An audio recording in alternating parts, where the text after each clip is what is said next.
A apărut întâi atracția pentru raliuri sau cea pentru Raul? Întâi a apărut atracția pentru Raul și apoi pentru raliul, evident. Raliul a venit la pachet cu Raul, dacă pot să spun așa. La început nu-mi imaginam că voi fi vreodată copilot de raliu.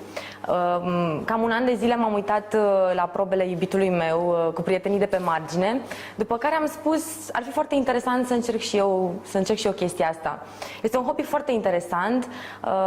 Cel mai interesant a fost că în momentul în care Raul avea nevoie de un copilot, tocmai el a venit cu ideea ce ar fi să încerc eu să fac o școală, să fac ceva studii în domeniu și să încercăm să formăm o echipă. Și iată-ne acum foarte omogeni, cred eu suntem o echipă foarte unită, pentru că dincolo de aparențe să știi că este foarte important ca echipajul din mașină să aibă și o viață particulară destul de prietenoasă, adică să există o relație chiar de prietenie. În cazul nostru suntem iubiți, deci nu se pune problema de încredere, el merge cu foarte multă încredere pe probe datorită mie, evident. Te ajută în vreun fel în noua carieră faptul că ești drăguță? Cum se comportă piloții cu tine? Da, este o întrebare pe care o întâlnesc foarte des. Toată lumea este curioasă cum mă descurc cu o grămadă de bărbați acolo pe perioada raliului. Ei bine, este foarte ciudat, dar pe de o parte este foarte plăcut să vezi cum o grămadă de bărbați te apreciază pentru aptitudinile tale de femeie în cadrul unui raliu. La început, țin să-ți spun că probabil foarte mulți mă luau un râs la modul că nu-mi dădeau șanse de a fi un copilot bun, dar am demonstrat că pot și că am reușit să-l duc, adică împreună cu Raul, să urcăm pe podium.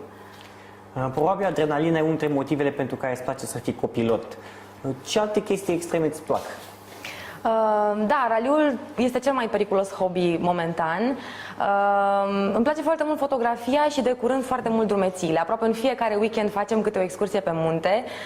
Am cucerit câteva vârfuri până acum, urmează și altele. Este un sport care te pune în mișcare și îți face și o condiție foarte bună pentru raliu. Pentru că dincolo de aptitudinile tale de pilot sau de copilot la raliu, trebuie să ai și o condiție fizică foarte, foarte bună. Pe când o drumeție la o etapă de VRC? Avem un plan chestia asta, deocamdată vrem să mergem la RC. Le luăm așa treptat, pentru că experiența noastră nu este foarte vastă și de asta vrem să acumulăm pas cu pas. Dar avem un plan și chestia asta, cel puțin anul acesta. Foarte interesante pozele făcute de Dragoș Cristescu în care ești polită în aur. Să înțeleg că îți plac astfel de medalii? Da, am și dovedit, am urcat pe podium locul întâi, atât la debutanți cât și la debutanți cu Dacia. Urmează acum să cucerim și alte trofee, tot pe aceeași linie de aur, dar să vedem ce va fi. Urmează raliul Deltei. În probele din parcul Creoliene, rolul copilotului va fi unul important. Sunt zone foarte înșelătoare. Cum vezi că va fi? Cum crezi că va fi rolul tău la... Da, acest raliu nu a mai fost de 20 de ani. Cred că cu toții așteptăm cu nerăbdare să vedem cum va fi acolo. Vor fi și foarte mulți privitori la acest raliu, deci trebuie să mergem spectaculos. Noi vom face un antrenament înainte de raliul Deltei. Sperăm noi eficient, care să ne ajute foarte mult. Noi suntem mai buni pe macadam decât pe asfalt și sper să scoatem timpi mult mai buni. Deci cred că va fi un raliu foarte, foarte interesant. Tocmai ai răspuns la întrebare. De ce îți place mai mult macadamul? Da, tocmai pentru că am scos timp mai buni și pentru că Raul este mult mai curajos pe macadam decât asfalt, mai ales că ne-am avut un accident la raliul Brașovului pe asfalt și a rămas așa cu ușoare traume, dar pe macadam este foarte, foarte curajos, îl susțin și eu, evident, și cred că vom scoate niște timpi senzaționali. Ce dorințe ai pentru anul ăsta? Pe plan profesional, personal? Și profesional și personal.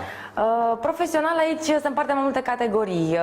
Pe lângă partea cu televiziunea, partea cu modelingul merge în paralel, deci le împin perfect. Pot să spun că și raliul este de curând oarecum, nu mai este un hobby, este chiar un job. Și aici ne pregătim din ce în ce mai bine.